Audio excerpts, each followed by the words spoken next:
Y esta carta, la carta que firman una lista ahí de corresponsales y periodistas, dice así: carta de apoyo a quienes hacemos periodismo en México. Nosotros chingamos a nuestra madre entonces. A la opinión pública, las y los que practicamos y enseñamos el periodismo en México, vimos con gran preocupación dos actos de hostigamiento oficial el día 22 de febrero contra la jefa de corresponsales del New York Times. En la conferencia presidencial, el presidente Andrés Manuel López Obrador mostró y leyó en voz alta el número de teléfono celular de la periodista en violación de la Ley Federal de Protección de Datos Personales de 2010. En la tarde, el SPR Informa, el Servicio Informativo del Sistema Público de Radiodifusión del Estado Mexicano, difundió un video que exhibió varias imágenes con el rostro de la periodista como si fuera una criminal. Ambos casos surgieron a raíz de un mensaje que ella envió a la oficina de presidencia con el fin de dar el derecho de réplica al jefe del Ejecutivo para responder a diversas acusaciones lanzadas en su contra. Entonces sí, fueron acusaciones lanzadas en su contra. Sin embargo, el presidente empleó su tribuna para atacar a la corresponsal, reiterando el patrón de acoso y descalificación a periodistas que ha caracterizado los 5 años de su gobierno. Tales actos de hostigamiento, que frecuentemente han sido emulados a nivel local, tienen lugar en el contexto de una epidemia de violencia contra comunicadores. La alta tasa de asesinatos de periodistas en México, la más alta del mundo, fuera de zonas de guerra a lo largo de las últimas 2 décadas, no ha bajado durante el sexenio actual. La tasa de amenazas y agresiones ha subido. Creemos que una prensa hostigada desde arriba y practicada en muchos casos en un ambiente de amenaza no es una prensa libre. A la luz de estas tendencias, respetuosamente pedimos, 1, que los gobernantes a nivel federal y local ejerzan su derecho de réplica sin poner a las y los que practicamos el periodismo en peligro o en una condición de miedo a represalias. 2, que los gobernantes cumplan con la Ley Federal de Protección de Datos. 3, que las candidatas y el candidato a la presidencia se comprometan a respetar la libertad de prensa, garantizada en la ley mexicana y en tratados internacionales firmados por el gobierno, y que reconozcan su responsabilidad de no tomar acciones que expongan a las y los periodistas a amenazas o daños físicos. Atentamente, las y los firmantes. Y yo pregunto, ¿y la autocrítica? ¿En qué momento se nos va a exigir? Nos vamos a exigir hablar con la verdad, hablar sin inferencias, hablar sin suposiciones, hablar sin calumniar. Pero dicen que incluso entre los firmantes hay quienes enseñan el periodismo. A lo mejor lo peor está por venir. Ya llegó el maestro Ricardo Sevilla, periodista de larga trayectoria, escritor, columnista, fundador y conductor de su espacio en YouTube Los Datos Duros y orgullosamente miembro de esta familia sin censura. Es que como yo soy un pinche youtubero, mi querido Ricardo, voy a ver si un periodista de pseudo periodista como tú, en un medio de dudosa reputación como este, me ayuda a analizar pues este nuevo dardo envenenado, así lo entiendo, sin la autocrítica. O sea, somos tocados por la luz divina y porque lo decimos en el New York Times, nos tienen que respetar. Oye, güey, pero pues estás mintiendo, no tiene sustento tu investigación. No, pero el presidente es el maldito. ¿Voy bien? ¿O por dónde le entramos, maestro? Vas muy bien, mi querido Vicente, público memorioso, qué gusto saludarte y saludarlos. Y fíjate que, mira, yo creo que así como hay diferencias muy claras y muy concretas y muy palpables entre un pato y un rinoceronte, así también hay diferencias muy claras y muy concretas entre un periodista y un pasquinero. Y estos personajes son pasquineros y se necesita estar sumamente distraído, mirando hacia otro lado, perdidos en el horizonte, para confundir a un periodista con un pasquinero. Se necesita eso, o se necesita estar completamente desinformado. Pero aquí estamos nosotros, para enojo de esos chayoteros, para informarle a usted. No con lo que nosotros creemos, no con lo que a mí se me ocurre, no, con el periodismo de datos, de datos duros que les dan durísimo en la cabeza. Se necesita tener una venda en los ojos, se necesita padecer alguna enfermedad en los oídos para considerar que estos personajes, que estos mentirosos que se dedican a propalar justamente mentiras ante los micrófonos son realmente periodistas. No lo son. Y no porque lo diga yo, Vicente, así lo apuntan los hechos, así lo apuntan las pruebas, sus montajes, sus mentiras, sus engaños, sus infundios, sus denostaciones. Todo eso nos da cuenta de que no son periodistas, sino merolicos a sueldo. Hoy estamos viviendo un momento estelar en la historia de la humanidad. Hoy se está luchando a brazo partido desde los medios de comunicación auténticamente independientes contra los embustes, contra las falacias y contra las patrañas. Las redes sociales, usted lo sabe, han agudizado la crisis de los medios de comunicación corporativos, pero las redes sociales también, y hay que decirlo, traen consigo su caudal de mentiras y desinformación. De hecho, gracias al auge de las redes sociales, la desinformación, infelizmente, está por todos lados. Y hoy, cuando la confianza en los medios de comunicación, de derecha a izquierda, hay que decirlo también, va en picada, es vital que los periodistas no nos involucremos en métodos de reporteo que dañen aún más la credibilidad de esta profesión. ¿Y por qué no tendríamos que hacerlo? Bueno, la pregunta en ese caso, Vicente, me parece una necedad, pero ya que la pongo sobre la mesa, estoy en la obligación de responderla. Bueno, ¿por qué no debemos involucrarnos en eso? Porque la confianza en las noticias, en la información, importa muchísimo para poder distinguir hoy más que nunca los hechos de la ficción. Hoy la derecha está desesperada porque sus historias, porque sus cuentos chinos llenos de maniqueísmo, de embustes, no están conectando con la gente, con las audiencias, como ellos llaman al pueblo desdeñosamente. Las personas se niegan ya a escuchar a personajes que mienten, que engañan deliberadamente para manipular al pueblo. Y desde mi punto de vista, el engaño en ningún caso debería ser un método aceptable para los periodistas, porque la mentira es uno de los problemas, digamos, más éticos, más comunes del periodismo. Pero fíjate que no solamente el periodismo tiene ese problema. Voy más allá. Uno de los problemas éticos más recurrentes de la humanidad es la mentira, porque a nadie en su sano juicio le gusta tragarse un bocado de mentiras. A nadie, a ninguna persona le agrada escuchar a un personaje que haciendo gala de impostura se planta frente a un micrófono y comienza a lanzar una catarata de mentiras y de patrañas. Y eso es lo que lamentablemente, Vicente, está ocurriendo en los medios de comunicación corporativos y ya desde hace mucho tiempo. Y de la mano de estas prácticas engañosas en el periodismo actual que se practica en la derecha, vienen muchísimas cosas sumamente graves. ¿Y cuáles son esas, Sevilla? Me preguntará usted. Y yo le digo, de la mano viene la polarización, las confrontaciones, el clasismo, el racismo, la intolerancia. Y ver una carta como la que estás leyendo y que presumió en su red social la periodista estadounidense Natalie Kitroev, es para mofarse de risa.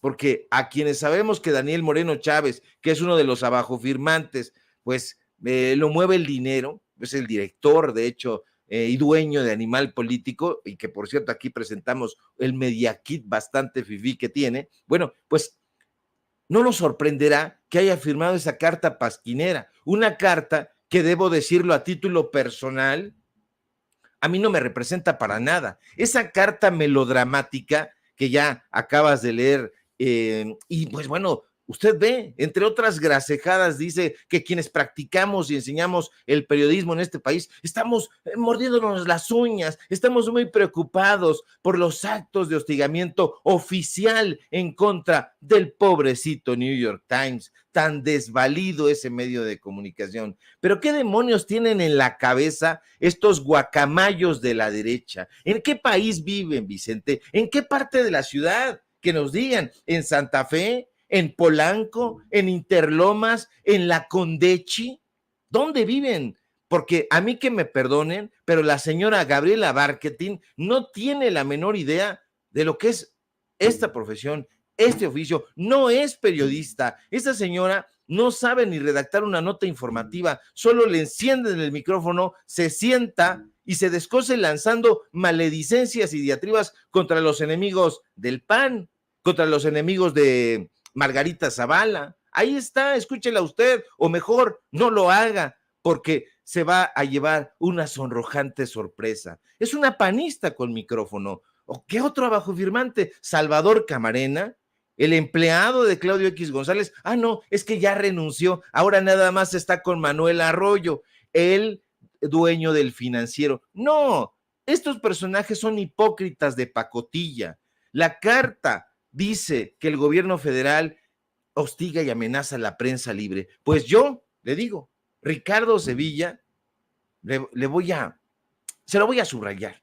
Nunca me he sentido hostigado ni amenazado por este gobierno. Nunca. Yo le digo a usted que el gobierno que encabeza Andrés Manuel López Obrador jamás me ha amenazado, ni hostigado, ni vulnerado siquiera mi libertad de expresión. No, se lo digo tajantemente, pero sí le voy a decir a usted que si conoce mi trabajo, pues a lo mejor ya sepa que la derecha y sus voceros me han calumniado, me han difamado, hasta enviado amenazas directas. Una directiva de Mexicanos contra la Corrupción y la Impunidad, a lo mejor se acordará usted, cuando le saqué sus trapitos al sol a Claudio X González y dije que estaba involucrado con el INE, me escribió un mensaje público en la red social de X, que antes se llamaba Twitter, y aquí en Sin Censura lo exhibimos. Marco Levario, hace no mucho tiempo, fue al programa de Ciro y de Loret, a los dos programas, a presentar un libro difamatorio sobre mí y otros compañeros, otros colegas. Y Ciro y Loretito aplaudían como focas, felizmente al ver que su canchanchan cumplía el trabajo sucio de golpear mi imagen. Lili Telles escribió una carta al dueño del periódico donde escribo mi columna para que me corrieran. Raimundo Rivapalacio me dedicó una portada para decir que yo encabezaba una serie de comunicadores y que era yo el tejedor de la propaganda que se hacía en favor de López Obrador. Me han hecho caricaturas, me lanzan todos los días a sus granjas de bots, me mientan la madre, me envían fotografías de ataúdes, a mí y a mi familia. ¿Y sabe qué? No es este gobierno, es la gente vinculada a los corruptos, se lo digo, vinculados a la UNAM, a los sinvergüenzas que reciben chayote de empresarios y políticos. La gente que me ha amenazado, casualmente, son perfiles que defienden a Enrique Krause, a Enrique Graue, a Héctor Aguilar Camín, a Felipe Calderón, a Ricardo Salinas Pliego. Yo no veo a estos presentadores de noticias defendiendo al Machetearte, por ejemplo, ese medio o ese periódico que se reparte en el metro de mano en mano. Están defendiendo al pobrecito New York Times, tan libre, tan independiente, que no tiene dinero. Por favor, esta carta, mi querido Vicente, es una auténtica gracejada, pero hay que alertar sobre ella porque infelizmente todavía hay gente desinformada que está encendiendo la radio, la televisión y se está tragando completas estas mentiras. El periodismo libre e independiente no se encuentra ni nunca se ha encontrado en el New York Times. Todos estos personajes que los podríamos enlistar y pasarles lista de todos los contratos y todos los cochupos, son buena ondita. Tienen sus negocios prósperos, leoninos, contratos por aquí, contratos por allá. Entonces han hecho de la adulación un medio de vida. La mayoría de estos personajes que están firmando ahí no son periodistas. Y no es porque yo me ponga purista, Vicente, es porque estos personajes son simple y sencillamente lacayos, guacamayos de la derecha, empleados de empresarios, voceros de ciertos políticos. Entonces, que no nos vengan a decir que está en peligro la libertad de expresión y que este gobierno dictatorial está lanzando andanadas de críticas en contra del pobre Jorge Ramos si gana nada más 17 millones de pesos mensuales. Es una patraña, mi querido Vicente. Si nosotros denunciamos que exhibieron, por ejemplo, mi teléfono o mis teléfonos, somos chillones, ¿no? Si nosotros denunciamos calumnias de Ricardo Rafael, gran columnista de Milenio, que además tiene espacios en medios públicos, si recuerdo bien. Si yo digo que me calumnia, soy un chillón. Entonces, ¿qué es esto? ¿Qué es esto? Estaba viendo, por ejemplo, que Raimundo Riva Palacio está firmando la carta. Estoy viendo que está firmando Raúl Olmos, el de la Casa Gris, Roberto Rock, ya decía Salvador Camarena. O sea, hay muchos de estos personajes que dice uno, ¿no tendrán un tantito de... Ah, ¿ante qué estamos, querido Ricardo Sevilla? ¿Ante qué estamos? ¿Qué es lo que buscan? ¿Tumbar a un presidente que no se queda callado? Cuando nosotros también hemos dicho que las investigaciones se desmoronan, se caen a pedazos. Estamos, Vicente, ante una patraña, estamos ante una novela de Dino Buzzati, ante la novela de John Maxwell Coetzee, Esperando a los bárbaros. Entonces, esta trama se lo digo porque coincide mucho con esto. Personajes que están en el poder, están resguardando a una población aparentemente vulnerable y le están vendiendo la idea de que allá en el horizonte, tarde o temprano, va a venir una horda de bárbaros y va a acabar con toda esa población. Entonces le inoculan miedo a la población, haciéndole creer que ahí vienen los bárbaros. En este caso, los bárbaros seríamos nosotros, porque en esta carta nos excluyen y ellos además con una autoridad que no tienen en ningún momento deciden quiénes son los periodistas independientes y da la casualidad de que son ellos, de que es el Lengua de Trapo, de que es Salvador Camarena, de que es la editora de The Economist, por ejemplo, ahí está la editora en Latinoamérica de The Economist. Todos estos personajes tienen una cola que habría que desmenuzar.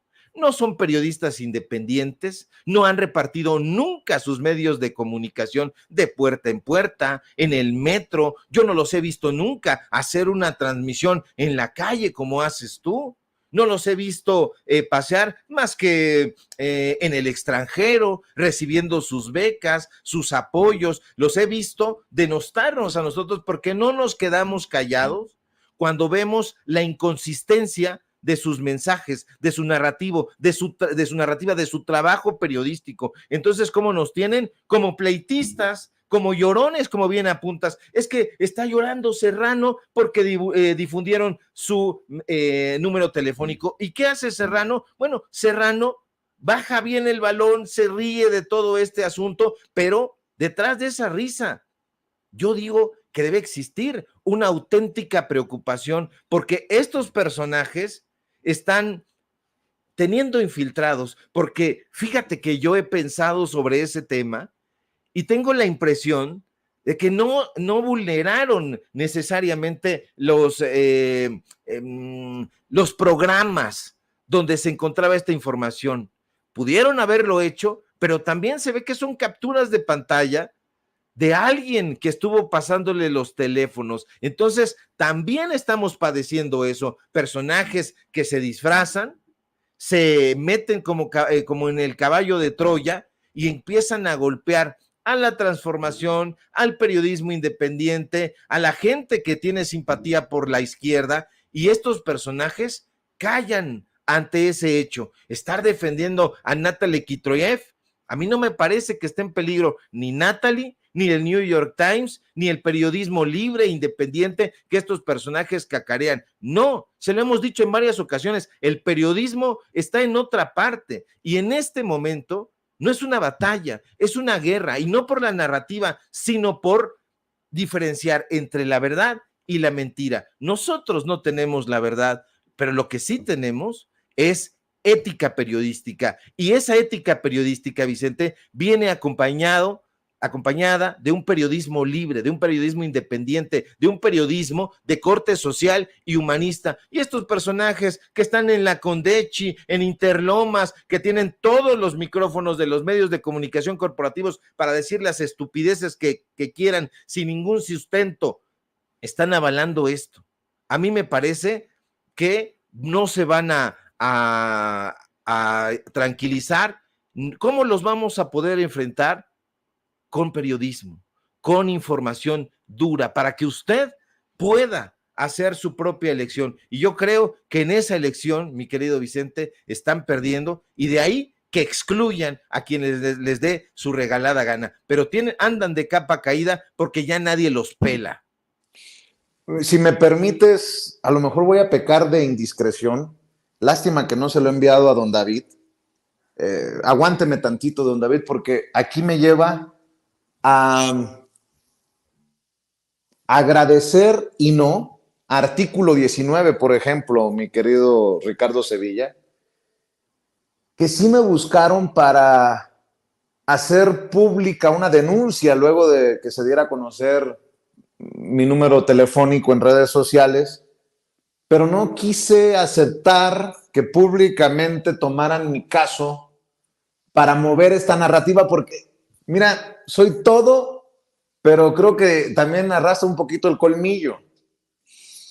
Olí algo extraño y afortunadamente he guardado el posicionamiento que me proponían publicar sobre mi caso, que terminaría, si hubiera aceptado, legitimando una carta como esta, por ejemplo, Ricardo Sevilla. Bueno, es mi opinión.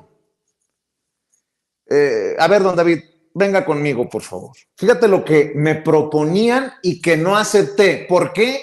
Porque también estaban protegiendo a Ricardo Rafael, un calumniador profesional, que no solamente exhibió mi número de teléfono, dirección del negocio, sino que además dice que yo tengo restaurante, que soy dueño de restaurantes en Estados Unidos y nada más la suelta así, incluso creo yo, poniéndonos en riesgo de que alguien diga, no, pues el pinche Vicente Serrano gana dinero como Jorge Ramos o como Ricardo Rafael, vamos a chingárnoslo.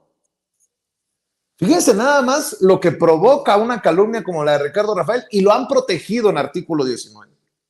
Decía la propuesta: difunden más números de teléfono de periodistas y amenazan a Vicente Serrano. Artículo 19, rechaza los actos de filtración de números telefónicos de al menos 2 periodistas el fin de semana. Asimismo, expresa su preocupación por el caso del periodista Vicente Serrano, director del medio digital Sin Censura, quien posterior a la publicación de su número telefónico en la red social X, antes Twitter, fue víctima de llamadas y mensajes de intimidación y amenazas. Y da una explicación. Dice, en entrevista con artículo 19, el director de Sin Censura indicó que estos hechos ocurren después de su cobertura periodística de las conferencias mañaneras del presidente del 22 y 23 de febrero. Para Serrano, el proceso de intimidación proviene de parte de grupos de derecha y de la oposición a la actual administración de Andrés Manuel López Obrador, de quien él da cobertura. Y dice, al respecto, el comunicador señaló, artículo 19, que también está siendo víctima de una campaña de desprestigio, además de que publicaron de nuevo el número de teléfono y le acusaron de poseer restaurantes en los Estados Unidos. Pero no mencionan a Ricardo Rafael. Más aún, dice, los hechos aquí descritos, esto que no acepté, ocurren posterior a las discusiones en las conferencias matutinas del Ejecutivo Federal sobre un reportaje del New York Times sobre delincuencia organizada, así como la difusión de un teléfono de su corresponsal por parte del Ejecutivo Federal. No, miren, no me vayan a agarrar a mí para seguir en el golpeteo, a menos que tú pienses otra cosa, mi querido Ricardo Sevilla, pero con mucho respeto, que no sigan defendiendo a disquevacas sagradas del periodismo que son calumniadores, como el caso de Ricardo Rafael, al que tú has exhibido y desnudado una y otra vez, y que no me quieran meter en el mismo saco de un caso como el del New York Times, porque yo no tengo de qué avergonzarme con una investigación que se caiga a pedazos, Ricardo Sevilla. Sí, yo he tenido muchas diferencias con la manera de operar de artículo 19. Evidentemente es una organización que recibe dinero de organizaciones extranjeras, organizaciones injerencistas, concretamente de Estados Unidos. Ellos han recibido apoyo, por ejemplo, de la Ford Foundation. En algunos momentos se han exhibido estos apoyos, ellos mismos lo han reconocido de esa manera. Entonces, estar a favor de tiros y troyanos, me parece un error de artículo 19, pero artículo 19, por otro lado, se ha propuesto ser la voz de los periodistas, de los periodistas mexicanos, a los que ellos consideran importantes, relevantes, y a otros los han ido desdeñando. A mí en alguna ocasión también me buscó artículo 19, creo que no sirvieron, y voy a ser más impopular, no sirvieron para absolutamente nada. Yo creo que los periodistas tenemos este modesto micrófono, que podemos alzar la voz, que podemos decir, y que en todo caso no necesitamos el respaldo de una organización que está vinculada a personajes de la derecha, a organizaciones injerencistas, y mucho menos a personajes como este soquete de Ricardo Miguel Rafael de la Madrid. No, este tipo de organizaciones desafortunadamente no hacen investigaciones a fondo y dicen, bueno, si nosotros vamos a apoyar una causa, tenemos que creer en esa causa, no porque da bien vamos a estar apoyando a uno y otro bando, no. Y yo sé que el periodismo no debería de estar dividido en dos bandos, en los buenos, los malos, los que sí hacen periodismo y los que no lo hacen. No, yo siempre he propugnado porque exista un solo tipo de periodismo, el periodismo crítico y humanista. Desafortunadamente han venido una tropa, un atajo de imbéciles a allanar el periodismo. Y entonces a esos personajes habría que señalarlos, no expulsarlos, porque no estamos a favor de ese tipo de cosas, pero sí exhibirlos. La prensa se regula con la prensa. ¿Qué es lo que yo propongo que continuemos haciendo? La crítica en todos lados, la crítica, el señalamiento de corrupción con pruebas, con datos duros, con periodismo de investigación, no con ocurrencias. Yo creo, a mí me parece, yo siento, no, ese tipo de cosas deberían de estar excluidas del lenguaje periodístico, y estos personajes sí tienen vínculos, y ahí están los datos duros. Está Ricardo Rafael, ¿cuántas veces lo hemos exhibido? Y el imbécil se atreve a hacer ese tipo de señalamientos que, como tú bien apuntas, ponen en peligro la integridad de las personas, en este caso, tu integridad. Oye, Ricardo, o por lo menos que si van a opinar, digan, es mi opinión.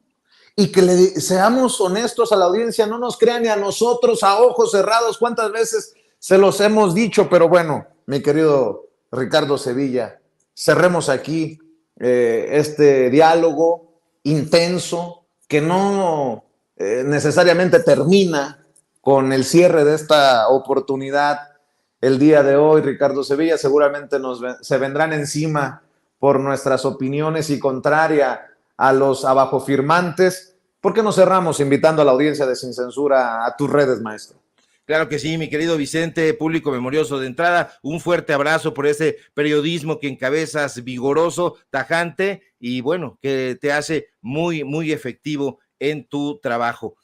Síganme, por favor, en mis redes sociales, en X, @Sevilla Crítico, en Facebook, Ricardo Sevilla, sin nada más. Síganos en Paralelo24.mx, síganos en Los Datos Duros. Hoy tenemos informativo en punto de las 9 de la noche, y por supuesto, aquí en La Familia Sin Censura, donde estamos al pie del cañón y pendientes a la información, mi querido Vicente. Te mando un abrazo, maestro. El maestro Ricardo Sevilla hablando con nosotros sin censura.